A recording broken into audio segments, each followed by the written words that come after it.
So caregiving for ourselves and the land is definitely a political act. I come from a long line of growers, farmers, subsistence farmers, craftspeople, fisher folk. We have a lot of land-based traditions. My people are from the Philippines. We have ways of growing that have been cultivated and developed over centuries. Last time I was in the Philippines, I was able to visit this place in a nearby province called Ifugao, and Ifugao is famous for its rice terraces, and these rice terraces were developed to use the condensation that's in the air that gets collected by the trees that are in the mountains. And there's also these underground aquifers there as well. And so indigenous people there, my people, cultivated this way of growing that's in relationship with the natural world. So they're working with it. And we're not asking more of the land than when it can readily produce itself. And so in that way, we're able to produce so much abundance because it's not simply based on a relationship of extraction, but it's one of relationship and deep connection. And so the farms that you see there are a byproduct of the kind of connections that we have with the land and everything on it. And it's a deeply spiritual way of being, so I see the way that I'm growing here as a spiritual endeavor as well. And so it's very much in line with the ways that my people, my ancestors have cultivated our relationship with the earth for countless generations. Well, what the plants have shown me is that we're not separate. We subsist on the same resources: water, air, land. We need it in order to survive. We need it. We need one another. And so that's really ultimately what killed my dad. It's like being a person in diaspora, and you're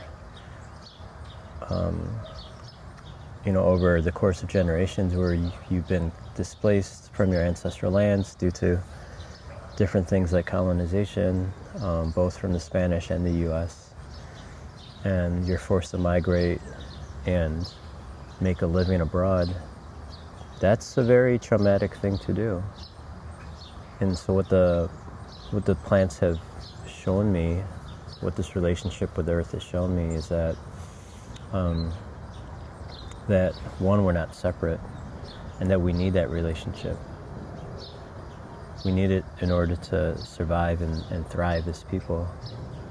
And so by my father being cast into the diaspora and forced to make a living in a way that's based on how much labor his body can provide versus like the relationship he has with the earth and the land, it caused him to have chronic health disease. And so not having this relationship, being disconnected from these essential life-giving connections, is slowly killing us. And that's how he developed chronic health disease. And so learning the plants taught me that. And it's a constant learning process.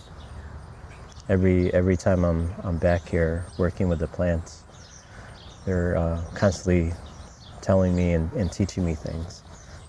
And so it's a very humbling thing to be seen as someone who's still learning, and not just simply imposing my will onto the plants and the land. My dad died. He became an ancestor in 2010, and that was the same year that my family lost their home to foreclosure. And it was a really hard time, because the way that my family processed grief was by spending time in the garden. And so when I was growing up, we kept a small backyard garden before it was called urban gardening. And that was a way to connect to our culture, our identity, to relating to the land, to relating to the plants and the food that we're putting in our bodies. And so when my father became an ancestor, when he passed away, I returned to the practice of growing as a way of processing grief. And I found out that he was actually doing the same thing. I just didn't recognize it until I had something to grieve about. And and really looking empathetically on his relationship to land and how complicated it was being a person in the diaspora. And so when he became an ancestor, I became more curious about our relationship to land, and in particular how we became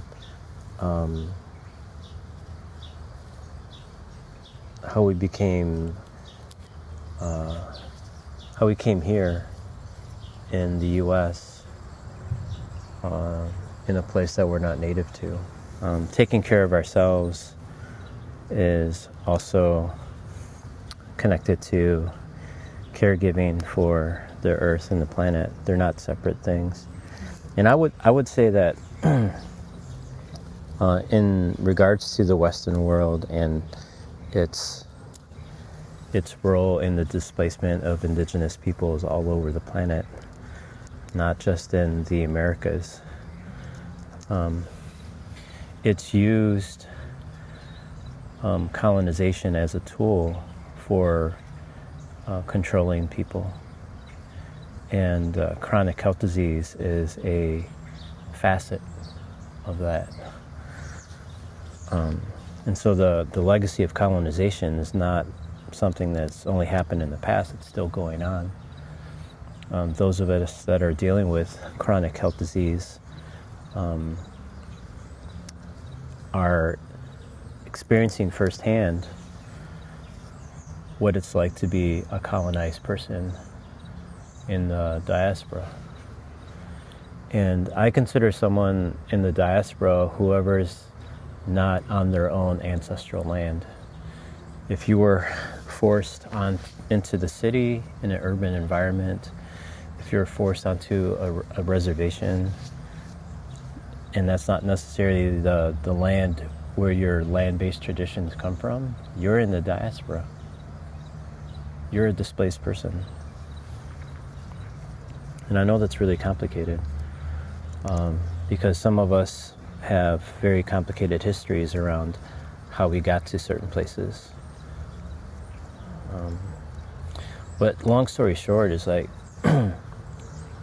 now framing chronic health disease as part of the legacy of settler colonialism, we can now be more strategic and more intentional about how we meet this moment in time. You know, a lot of people look at gardening and growing food as kind of this cute thing, but it's, for people like me, it's not. It's very political. and it's a spiritual endeavor.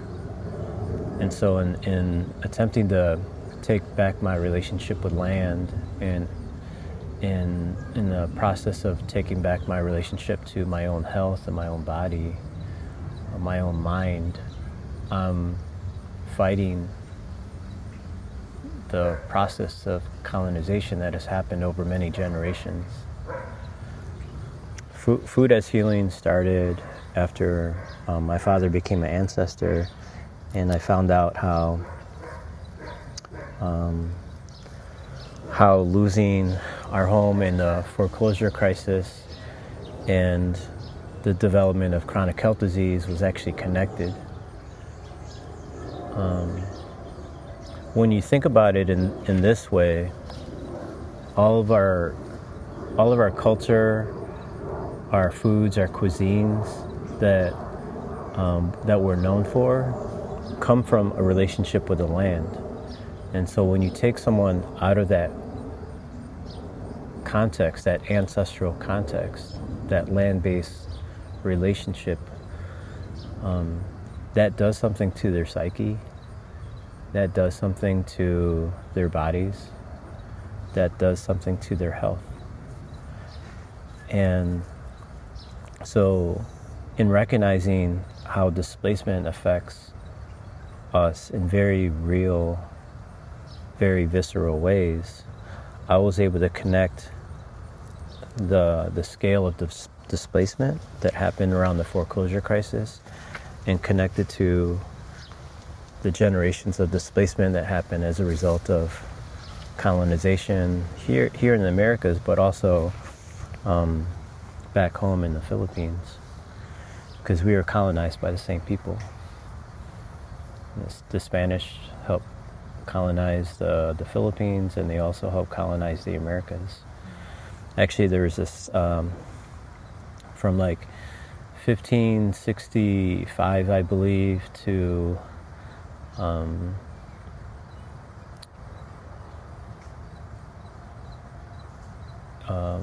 like the late 1800s even, there was this trade between Acapulco, which was considered the administrative center for New Spain, or the Spanish Empire, the Philippines, and Spain.